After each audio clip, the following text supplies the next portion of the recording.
ಮಹಾರಾಜರು ನೋಡಿ, ಒಳಗೆ ಹೊರಗೆ ಎಲ್ಲ ಕಡೆಯಿಂದ ಕಷ್ಟಗಳನ್ನು ಎದುರಿಸ್ತಿದೆ. ಜನೋಪಕಾರ ಮಾಡೋದು ಸುಲಭ ಅಲ್ಲ, ಜನಸೇವೆ ಮಾಡೋದು ಈ ಪ್ರಪಂಚದ ಅತ್ಯಂತ ಕಷ್ಟವಾದದ್ದು ಯಾವುದು ಅಂದರೆ ಜನಸೇವೆ ಮಾಡೋದು.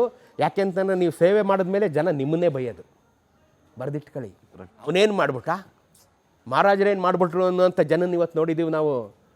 ಮಹಾರಾಜರು, ನಾನು ಯಾಕೆ ಈ ಮಾತು ಹೇಳ್ತೀನಿ, ಮಹಾರಾಜರು ಕಟ್ಟಿಸಿದ ಸರ್ಕಾರಿ ಆಸ್ಪತ್ರೆಯಲ್ಲಿ ಹುಟ್ಟಿ, ಮಹಾರಾಜರು ಕಟ್ಟಿಸಿದ ಸರ್ಕಾರಿ ಶಾಲೆಯಲ್ಲಿ ಓದಿ, ಮಹಾರಾಜರು ಹಾಕಿಕೊಟ್ಟ ರಸ್ತೆಯಲ್ಲಿ ಮೈಸೂರಿಗೆ ಬಂದು, ಮಹಾರಾಜ ಹಾಸ್ಟೆಲಲ್ಲಿ ಉಳ್ಕೊಂಡು, ಮಹಾರಾಜ ಕಾಲೇಜಲ್ಲಿ ಓದಿ, ಮಹಾರಾಜ ಮೈಸೂರು ಯೂನಿವರ್ಸಿಟಿಲಿ ಡಿಗ್ರಿ ತಗೊಂಡು ಕೆಲಸ ಮಾಡಿ ರಿಟೈರ್ ಆದವ್ರು ಮಹಾರಾಜ ಏನು ಮಾಡ್ದ ಅಂತ ಕೇಳಿದ್ದಾರೆ. ಗೊತ್ತಾಯ್ತಾ? ಕೃತಜ್ಞರು ನಾವು. ನಮಗೆ ಇದಕ್ಕೆ ನಾನು ಯಾವಲ್ಲ ಒಂದು ಗಾದೆ ಹೇಳ್ತೀನಿ, ಊರು ಉಪಕಾರ ಅರಿಯದು, ಹೆಣ ಶೃಂಗಾರ ಅರಿಯದು. ಊರು ಉಪಕಾರ ಅರಿಯದು. ಮಹಾರಾಜರು ಮಾಡಿದ್ದು ಊರಿಗೆ ಉಪಕಾರ, ಊರು ಉಪಕಾರ ಅರಿಯದು.